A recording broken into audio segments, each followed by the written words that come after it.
젤렌스키 우크라이나 대통령은 한국에 첨단 무기가 필요했다고 한국에 강조한 바 있습니다. 이런 이야기가 나왔을 당시에 한국 누리꾼들은 갑론을박에 휩싸이며 다양한 이야기가 오고 갔습니다. 하지만 많은 누리꾼들은 왜 우크라이나에서 한국에 무기를 요구했나 하는 이유는 제대로 알 수 없었는데요. 실제 당시에 젤렌스키 대통령이 한국 국회에 연설을 한 뒤에도 우크라이나의 움직임은 꽤나 적극적이었습니다. 주한 우크라이나 대사는 한국의 지대공 미사일 방어 체계인 천궁을 보기 원한다고 밝혔고, 실제 해당 생산업체인 LIG 넥스원과 미팅을 추진하며 직접 그들을 보고 무기를 요청하려 했던 모습입니다. 그러나 당시 여론과 엄중한 국제정세 분위기상 한국에서는 곤란하다는 반응이 많이 나오면서 이러한 미팅은 취소되었지만 우크라이나 대사는 한국의 무기가 뭐가 있는지 훤히 꿰고 있었습니다. 당시 일부 언론에서는 미국 측에서 우크라이나에 한국의 무기 리스트를 넘겨줬다는 말도 나왔습니다. 주된 이유 중 하나로 미국 같은 경우에는 현재 반도체 부족으로 인해 일부 무기 생산에 차질이 생겼습니다. 제블린과 같은 대전차 무기는 유도 장치 등의 핵심 반도체 생산이 지연되어 출하가 늦어지는 상황입니다. 여전히 러시아는 전선에서 탱크가 맹위를 떨치고 돈바스 지역의 점령 부분을 늘려나가고 있기 때문에 미국의 무기 지원이 타이트해지면서 이러한 맥락에서 한국에도 그런 요청이 더해진다는 의견입니다. 나토 역시 한국과 군사훈련을 자주 해오면서 비슷한 무기 요청의 목소리가 나오고 있는데요. 한국은 나토 국가가 아니지만 인도태평양 지역에서 중요한 나토의 파트너 국가로 훈련에 참여한 바 있습니다. 따라서 나토에서는 한국의 우크라이나 무기 지원은 대한민국 자국 결정에 달려있다고 언급했습니다. 한국이 무기를 지원하는 것은 자율인 것처럼 하면서도 나름 압박을 가하는 모양새라고도 해석되는 것이죠. 젤렌스키 대통령은 미국과 나토 등 서방 측에 끊임없이 무기 지원을 요청하던 국면이기도 했습니다.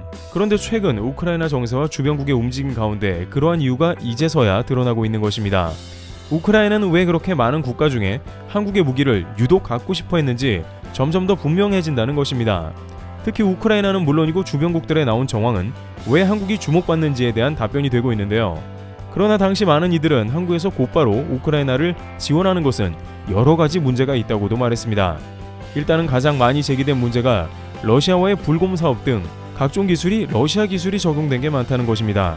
특히 한국의 미사일 기술 중 많은 부분은 러시아로부터 왔다는 것이 관련 분야에서 나오는 이야기입니다. 미국 무기 같은 경우에는 기술 제휴가 거의 없었고 무기 자체를 통째로 사와야 하는 게 대부분이었으며 장비를 정비하는 것도 자체적으로 불가능해서 미국에서 정비를 해주는 것조차 비용으로 분류되기도 했습니다. 미국은 방산 사업을 철저하게 국가 비즈니스로 분류하다 보니 근본이 되는 군 기술이 쉽게 유출되는 것을 꺼렸습니다. 그러나 러시아 같은 경우에는 불검 사업을 비롯해서 기술 제휴를 하는 경우가 자주 있어 왔습니다. 2013년에 발사되었던 우주 발사체 나로호의 경우에는 핵심 기술이 러시아 것임이 잘 알려져 있습니다.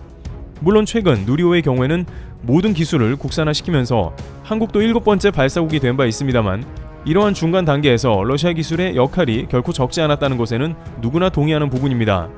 따라서 러시아 군 기술이 적용된 일부 무기들을 우크라이나에 제공할 수 없다는 의견이 있었고, 여기에 최근 10수년간 러시아와의 북극 개발과 더불어 각종 경제 프로젝트가 진행 중인 영향도 있었습니다. LNG선이 대거 투입되는 야말 프로젝트를 비롯해 극동 개발은 한국에서도 중요한 부분이기 때문이죠. 또한 지정학적으로 러시아는 한국과 매우 가깝고 장차 통일이 된다면 한국과 국경을 맞닿은 국가이기 때문에 애초에 이들과 불편한 관계를 만들어봤자 좋을 게 없으며 적당히 거리를 유지해야 한다는 의견도 많았습니다. 한국과 같이 여러가지 차원에서 열강에 둘러싸인 국가들은 추후 정세 변화를 감지해야 하는 상황이기에 균형 있는 외교를 해야 한다는 의견인 것입니다. 안 그래도 러시아의 반도체 수출 금지를 내린 뒤에 러시아에 한국이 비우호 국가로 분류되면서 좋지 않은 기류가 형성되고 있다는 것도 부담스러운 국면이었습니다. 또한 최근 중국의 움직임도 심상치가 않은 상황으로 우크라 정세가 불리하게 돌아가고 있기 때문입니다. 미국 주요 매체 등은 돈바스 지역이 점차 러시아로 기운다는 취지의 보도가 나가고 있는데, 이러한 가운데 중국은 6월만 4차례의 대만의 방공식별구역을 침범하는 모습을 보이고 있습니다. 물론 러시아전 발발 직후 바이든 대통령은 중국에 강력한 경고를 보내면서 러시아 꼴이 날 수가 있다고 말했으며, 서방의 전폭적인 지지와 함께 우크라의 결상전으로 키우에서 러시아를 격퇴하는 모습도 보였긴 했는데요. 그러나 최근 전황은 장기전이 되면서 갈수록 우크라이나가 불리해진다는 국면이 펼쳐진다는 것입니다. 그러한 상황이 등장하자마자 최근 중국은 대만 해협에서 미국 보고 항의하지 말라는 엄포를 놓았습니다.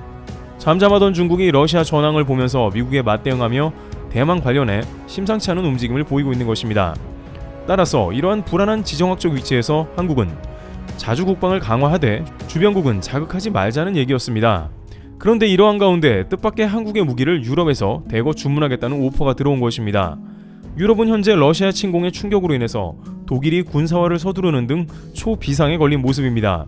게다가 러시아는 북유럽까지 여차하면 침공할 수 있다는 의사를 밝히며 이들은 나토 가입을 서두르고 있으며 일부 국가들은 현재 바로 사용 가능한 무기들을 검토하면서 무기 수입을 빠르게 체크하고 있는데요.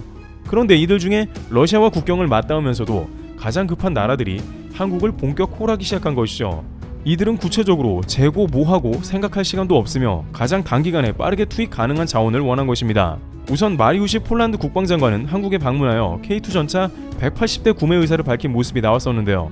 180대라면 이것만 해도 3조 원대에 적지 않은 규모로 K2 수출 사상 최대의 실적이 될 수 있을 것입니다. 문제는 폴란드가 여기에 더해서 훨씬 많은 한국 군수 물자를 원한다는 것인데요. 당장 FA-50 경공격기 48대를 구매하겠다는 의사를 타진해 온 것으로 확인되는 상황입니다. 폴란드 실무협상단은 한국항공우주산업 카이에 직접 방문해서 미그-29 대체 전력을 원한다면서 FA-50 경공격기에 대한 자문을 구했고 구입 의사를 타진한 것으로 확인되고 있습니다.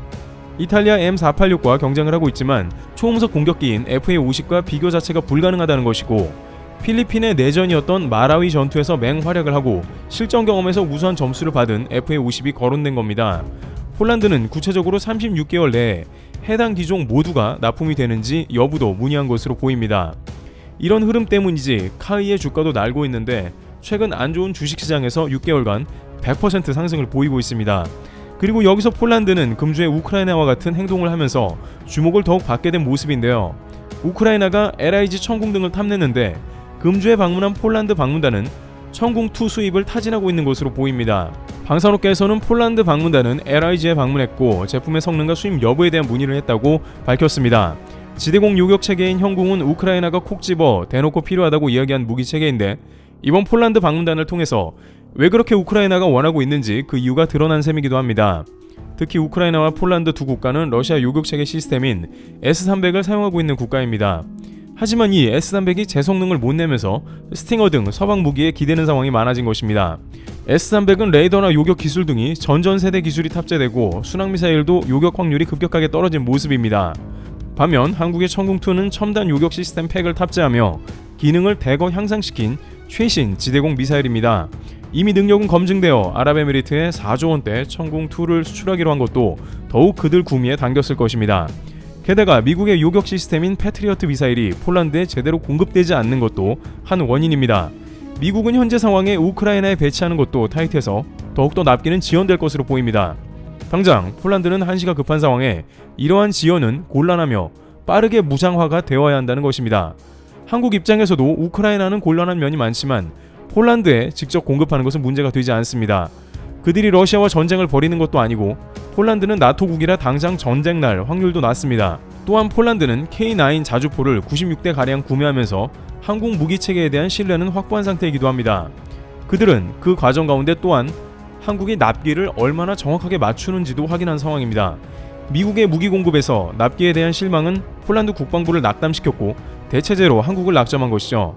이들이 계속 한국 정부 등의 몇 개월 내에 이 무기들을 납품이 가능한가 수차례 확인하는 이유이기도 합니다. 또한 그들이 서두르는 것은 세계대전 때 말할 수 없는 엄청난 피해를 입은 국가이기 때문이기도 합니다. 인접국인 우크라이나 사태에 그런 일이 순식간에 생겼고 푸틴의 광기는 어디까지 뻗칠 줄 모르는 일인 것입니다. 한국은 뜻밖의 장소에서 전쟁 때문에 오히려 군수물품 수출에 있어 매우 큰 기회를 잡은 셈이기도 한데요. 하지만 이렇게 큰 기회가 왔다고 해서 한국도 무턱대고 밀어붙인다면 오히려 큰 신뢰를 잃을 수 있을 것입니다. 한국에서도 가능한 최선의 물량을 파악하고 폴란드와 장기적인 공급 관계가 되도록 애를 쓰며 그들 역시 충분히 한국에 재정적으로 지불할 수 있는 능력이 되는지도 검토해야 할 것으로 보입니다. 이집트에 2조 원가량 K9 자주포를 수출하면서도 한국 수출입은행이 개입되어 돈을 빌려준 바 있는데 이번에는 더욱 규모가 큰 만큼 폴란드와 다방면에서 상호간 검토가 이루어져야 한다는 뜻이기도 합니다. 이와 같이 폴란드는 한국의 육군과 공군을 아우러 한국의 풀 패키지 군사물품 주문을 서두르고 있습니다. 이는 왜 그렇게 우크라이나가 한국 무기를 원했는지 그러한 해답으로 여겨지는 상황이기도 합니다. 빠른 시간 안에 납기와 물량을 맞출 수 있는 나라가 전 세계에 거의 없다는 방증이기도 한 것입니다. 한국은 이 기회로 자주국방을 강화하고 군수물품 수출 5위권을 위한 노력을 가속화해야 할 것입니다. 트래블TV였습니다. 감사합니다.